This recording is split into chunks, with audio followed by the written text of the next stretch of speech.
कैसी है बेटा? जी आप लोग, मैं हम सारिका के माता पिता हैं। जी मैं डॉक्टर राहुल।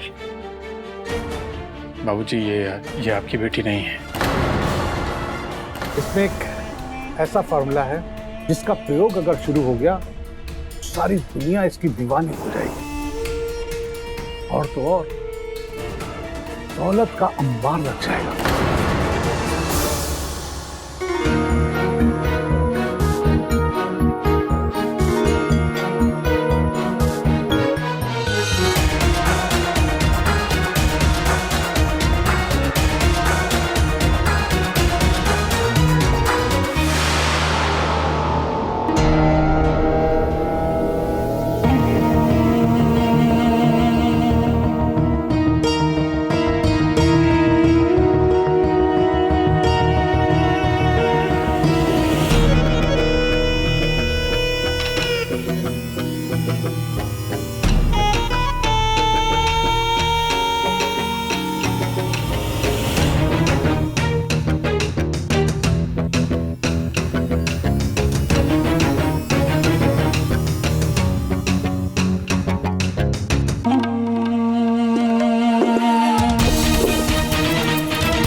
भाई वहां कौन है, हैं?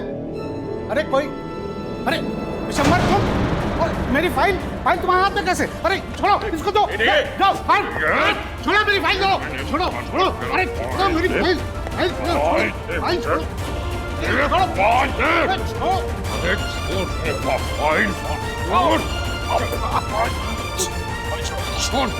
छोड़ो, मेरी फाइल नहीं, नहीं फाइल नहीं सकता। कौन है? कौन है? कौन है?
कार्रवाई शुरू करने से पहले पिछली तारीख को बेहोश होने से पहले तुमने कहा था कि तुमने अपने माता पिता का कत्ल नहीं किया, जबकि सारे रिपोर्ट और सबूतों के आधार पर तुम्हें सजा सुनाई जा चुकी है।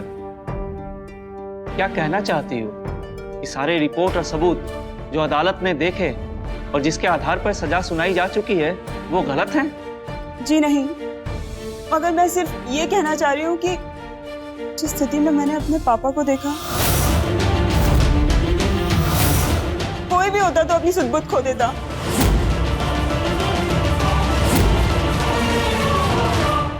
उनके सीने में खंजर था, मुझे कुछ समझ नहीं आया और मैंने अपने हाथ से उनका खंजर निकाल दिया और अचानक पुलिस आ गई और मुझे कातिल करार कर दिया। तब से लेके अब तक हर बार मुझे कातिल कहा जा रहा है कि मैं रंगे हाथों पकड़ी गई।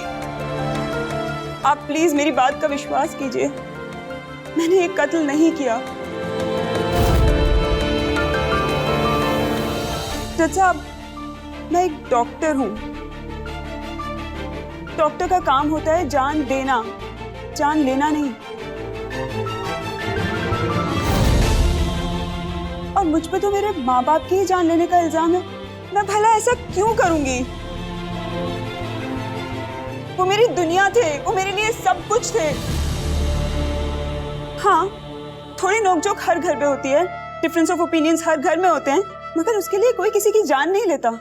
मुझ पे इल्जाम बिल्कुल बेबुनियाद है। जज साहब, ये शातिर लड़की अपने बातों की जाल में। एक मिनट, कैसे कैसे बातों का इस्तेमाल करते हो वकील साहब? ये सब कहाँ से आ जाता है? रट के आते हो या कोई डिक्शनरी मिल जाती है? मैं बात कर रहा हूँ ना। सॉरी मिलॉर्ड, मैं तो सिर्फ ये कहना चाह रहा था कि कत्ल की सजा सारे सबूतों के आधार पर सुनाई जा चुकी है। अब तो जिरा दूसरे जुर्मों की, गलत नाम से समाज को धोखा देना और पुलिस कस्टडी से भाग जाने की। हो गया आपका? अरे भाई सुनने तो दो उसके पक्ष को। ऐसा क्या कोर्ट में पहली बार हो रहा है? हम है ना। जी और ऑनर। बैठ जाओ। अनुपमा, आपके कहे अनुसार थोड़ी देर के लिए मान लेते हैं कि आपने खून नहीं किया, लेकिन कत्ल तो हुआ है, तो फिर कातिल भी होगा और कत्ल करने की वजह भी होगी। अगर तुम कातिल नहीं हो, जैसा कि तुम कह रही हो, तो फिर कातिल कौन? जज साहब, मैं पुलिस कस्टडी से भागी ही इसलिए थी कि मैं अपने माता पिता के कातिल का पता लगा सकूं। तो पुलिस कस्टडी से भागना तुम्हारी नजर में कोई जुर्म नहीं है? नहीं जज साहब, मेरा ये मतलब नहीं था। तो फिर? मैं अपना पुलिस कस्टडी से भागने का कारण बता रही थी। उस पे जिरा होगी। जो भी सामने आएगा उस आधार पर कानून के दायरे में जो भी सजा होगा तुम्हें मिलेगी। मगर कत्ल के इल्जाम में तुम्हें सजा मिल चुकी है, जिससे तुम मुकर रही हो। अगर तुमने कत्ल नहीं किया तो कातिल कौन? क्या इतने दिनों में तुमने उसकी तलाश की जिसके कारण तुम पुलिस कस्टडी से भागी हो? हाँ। नहीं जज साहब, शायद मेरी तलाश अधूरी रह गई। फिर तो कोई विकल्प ही नहीं बची तुम्हें कातिल मानने के अलावा।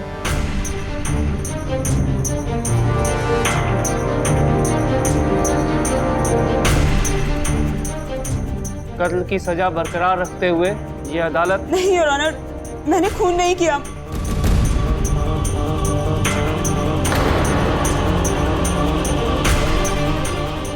मगर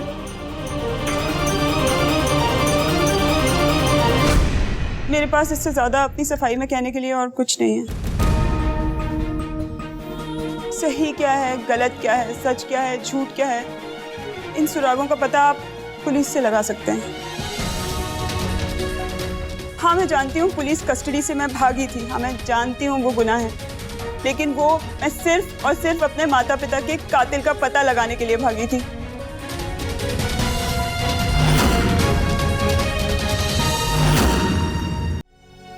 आप मेरा विश्वास कीजिए जज साहब, बाकी सब जो भी हुआ एक संयोग था। मेरा उस बस में चढ़ना, ठंड में ठिठुरती सारिका को अपनी वो जैकेट देना। तुम विंडो सीट पे बैठी हो, तुम्हें ज्यादा ठंड लग रही हो। वैसे भी कल तुम्हारा पहला दिन है।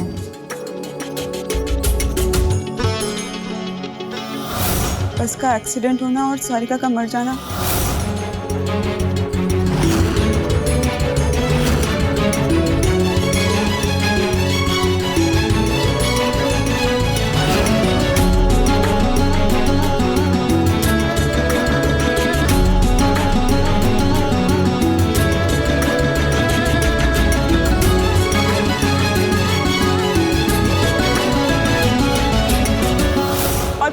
उसी हॉस्पिटल में पहुंचना और लोगों का मुझे सारिका समझना, ये सब एक संयोग था। मैं जानती हूँ मैंने एक मरे हुए इंसान के नाम का इस्तेमाल किया है, मगर जज साहब ये भी सच है कि मेरा उद्देश्य कभी भी गलत नहीं था। उसके नाम की चादर ओढ़ के मैंने कभी कोई गलत काम नहीं किया।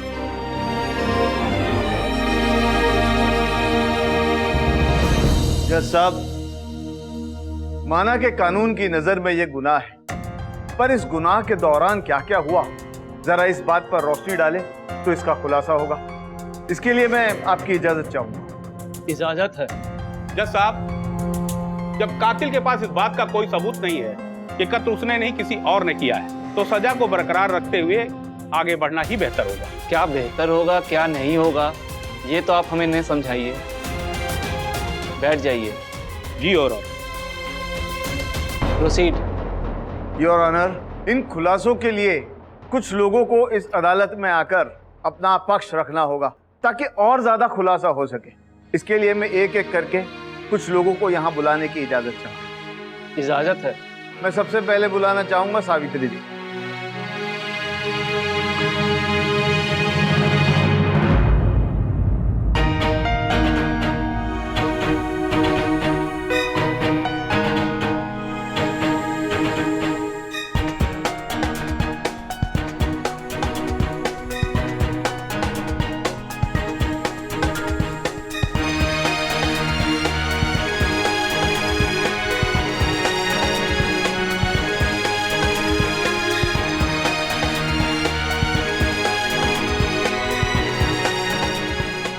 अब मैं बुलाना चाहूंगा योगेश को।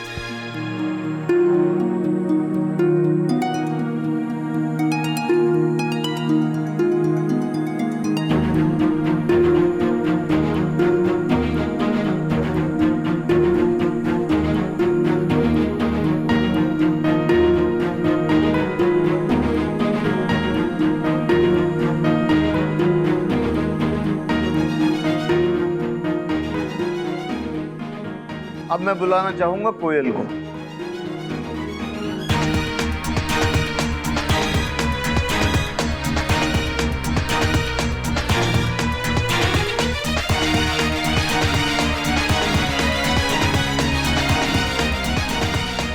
अब मैं बुलाना चाहूंगा घनश्याम को।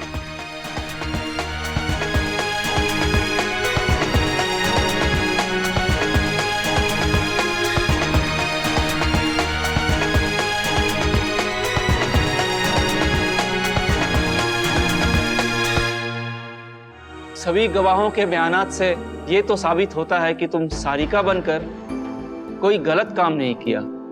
जो किया उसकी गवाही लोग दे चुके हैं, मगर तुम अभी भी अपने माता पिता की कातिल हो और पुलिस से भागी हुई मुजरिम भी हो। मुझे सब मंजूर है योर ऑनर।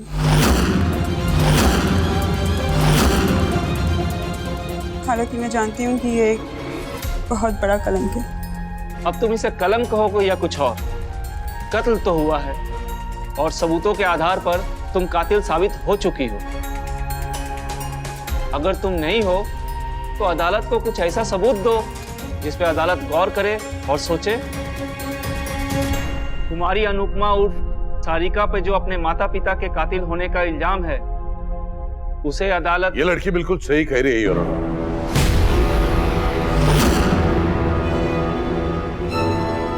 कातिल ये नहीं है।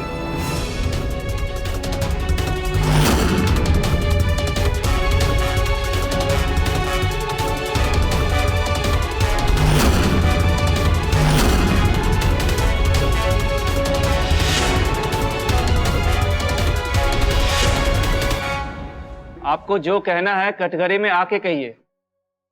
जी।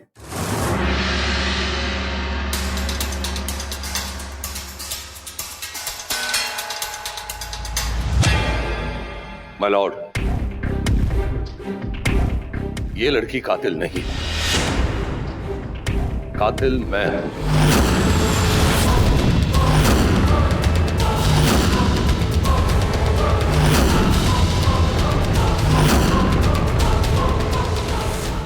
मैं साइंटिस्ट डॉक्टर विश्वंभर नाथ।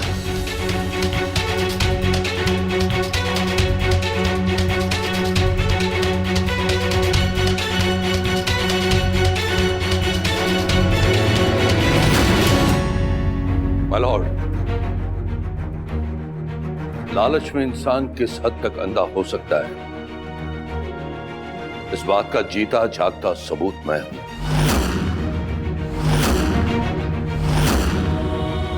और इसी लालच की वजह से मैंने अपने दोस्त डॉक्टर वेद प्रकाश और उसकी पत्नी की हत्या की।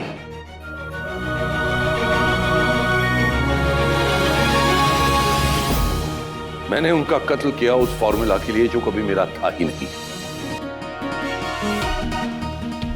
डॉक्टर वेद प्रकाश ने बहुत मेहनत से बनाया था वो फॉर्मूला।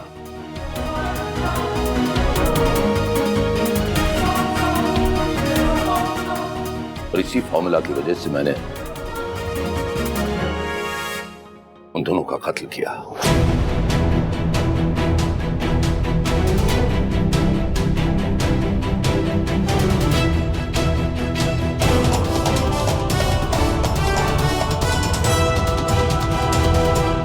अगर ये लड़की चाहती तो मेरा नाम दे सकती थी,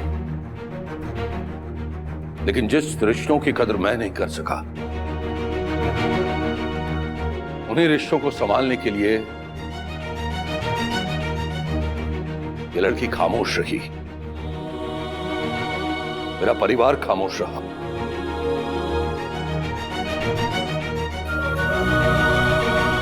अदालत जो मुझे सजा देगी उससे भी बहुत बड़ी सजा है मेरे लिए। माय लॉर्ड, मैंने अनुपमा को अदालत तक पहुंचने से रोकने की भी बहुत कोशिश की, लेकिन पता नहीं वो क्या बात थी, वो क्या तड़प थी कि वो यहां तक पहुंच गई। माय लॉर्ड, मैं अनुपमा को नहीं जानता, लेकिन एक बात तय है कि इतने सारे रिश्ते होने के बावजूद आज मैं बिल्कुल अकेला हूं। और माय लॉर्ड, इसीलिए मैं अदालत से दरख्वास्त करूंगा, गुजारिश करूंगा कि मेरे इस जुर्म के लिए मुझे कड़ी से कड़ी सजा दी जाए।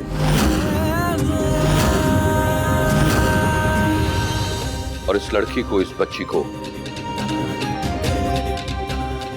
बाइज्जत बरी कर दिया जाए। माय लॉर्ड, यही है वो फॉर्मूला।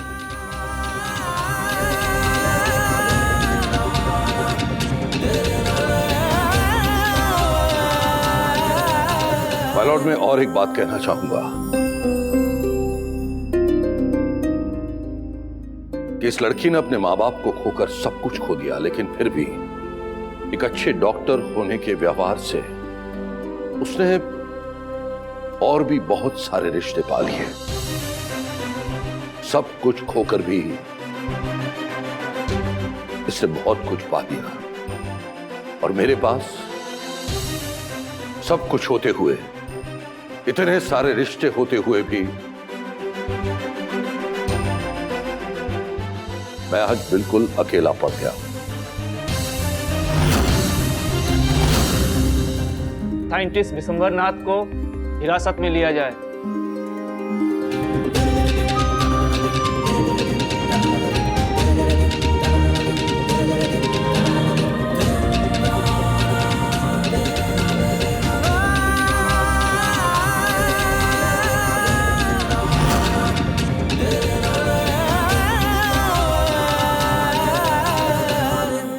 Order order. कातिल ने खुद ये माना कि उसने कत्ल किया है, तो सारिका और अनुपमा, तुम्हारे माथे से अपने माता पिता के कातिल होने का कलंक अब मिट गया। मगर तुम अब भी पुलिस की कस्टडी से भागने का और किसी और के नाम को इस्तेमाल करने का जुर्म किया है। इसकी सजा तो तुम्हें भुगतनी पड़ेगी। इस केस में सभी दलीलों को सुनने के बाद अदालत इस नतीजे पे पहुंची है कि इसने जो भी किया एक डॉक्टर होने के नाते किया, क्योंकि ये खुद ही एक डॉक्टर है। इन्होंने जो इस दौरान जो काम, जो सहायता और जो सेवा की है वो अद्भुत है। फिर भी इन्होंने जो किया वो गुनाह है, इस लकीर को मिटाया नहीं जा सकता। मगर इनका बर्ताव समाज के भलाई के हक में होने के कारण इन्हें 3 महीने की सजा दी जाती है।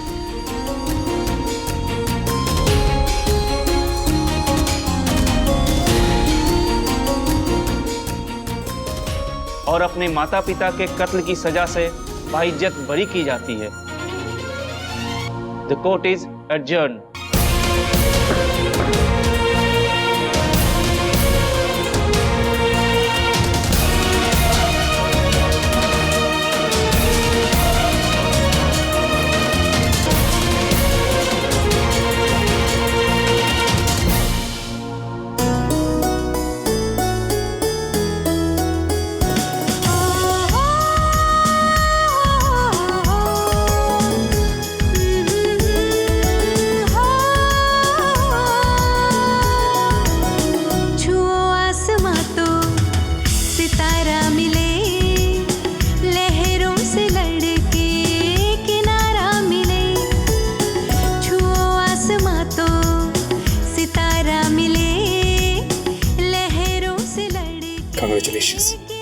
Thank you.